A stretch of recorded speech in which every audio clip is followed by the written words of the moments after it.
Welcome back Aisha's കിച്ചണിലേക്ക് എല്ലാവർക്കും സ്വാഗതം. ഇന്ന് നല്ലൊരു മുട്ട റോസ്റ്റിൻ്റെ റെസിപ്പിയാണ് ഷെയർ ചെയ്യാൻ പോകുന്നത്.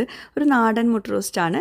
മുട്ട റോസ്റ്റ് ഉണ്ടാക്കുമ്പോൾ എല്ലാവർക്കും അറിയുന്നുണ്ടാവും, പക്ഷേ ചില കാര്യങ്ങൾ ശ്രദ്ധിച്ചാൽ നല്ല പെർഫെക്റ്റ് ആയിട്ട് മുട്ട റോസ്റ്റ് ഉണ്ടാക്കാൻ പറ്റും. അപ്പോൾ അതെങ്ങനെ റെഡിയാക്കി എടുക്കാൻ നോക്കാം. ആദ്യം ഒരു പാൻ ചൂടാക്കിയിട്ട് കുറച്ച് വെളിച്ചെണ്ണ ഒഴിച്ചു കൊടുക്കുന്നുണ്ട്. വെളിച്ചെണ്ണ കുറച്ച് കൂടുതൽ വേണ്ടി വരും കേട്ടോ, കാരണം ആ ഒരു കറക്റ്റ് ഉള്ളിയൊക്കെ വഴണ്ട് വരണ്ടേ. പിന്നെ ആദ്യം തന്നെ കുറച്ച് കറിവേപ്പില ഇട്ടിട്ടുണ്ട്. പിന്നെ വെളുത്തുള്ളി കൂടുതലും, ഇഞ്ചി ചെറിയൊരു കഷ്ണം ചോപ്പ് ചെയ്തതാണ്. പച്ചമുളക് ഒരെണ്ണം ഇട്ട് കൊടുത്തിട്ടുള്ളൂ.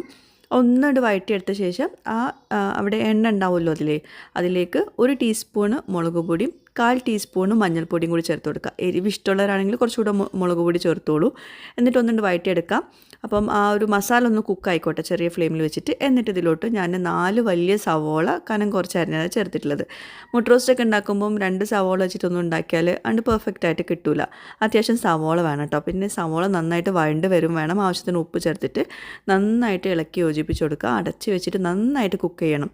സവോള നന്നായിട്ട് വഴണ്ട് വന്ന് കളറൊക്കെ മാറി വന്ന ശേഷം മാത്രം തക്കാളി ചേർത്ത് കൊടുക്കാവൂ. അപ്പോൾ അടച്ച് വെച്ചിട്ട് നന്നായിട്ട് വേവിച്ചെടുക്കാം.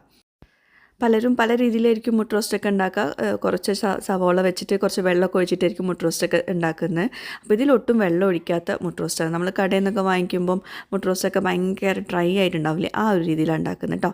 ഇനി ഇതിലോട്ട് ഞാൻ ഒരു 2 ചെറിയ തക്കാളി അല്ലെങ്കിൽ ഒരു വലിയ തക്കാളി, ഉള്ളിക്ക് അത്ര തന്നെ തക്കാളി ചേർക്കരുത് കേട്ടോ.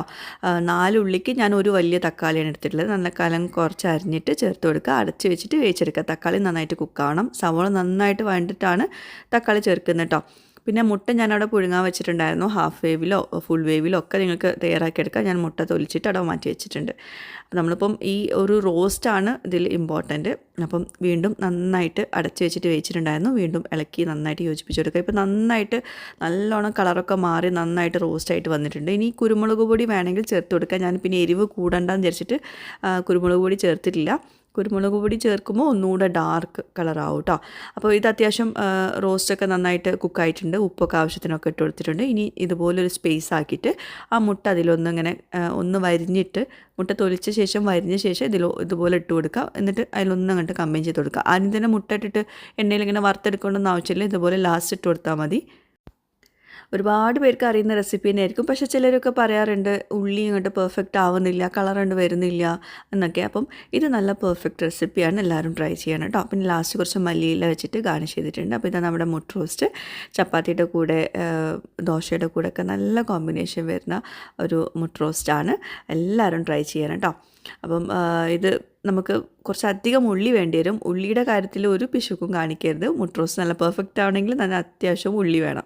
അപ്പോൾ എല്ലാവരും ട്രൈ ചെയ്തിട്ട് ഫീഡ്ബാക്ക്സ് എഴുതി അറിയിക്കുക. വീഡിയോ ഇഷ്ടമെങ്കിൽ ലൈക്ക് ചെയ്യാൻ മറക്കരുത്. പുതിയൊരു വീഡിയോ ആയിട്ട് വ്ളോഗുമായിട്ടൊക്കെ വരുന്നതായിരിക്കും. Bye, thank U.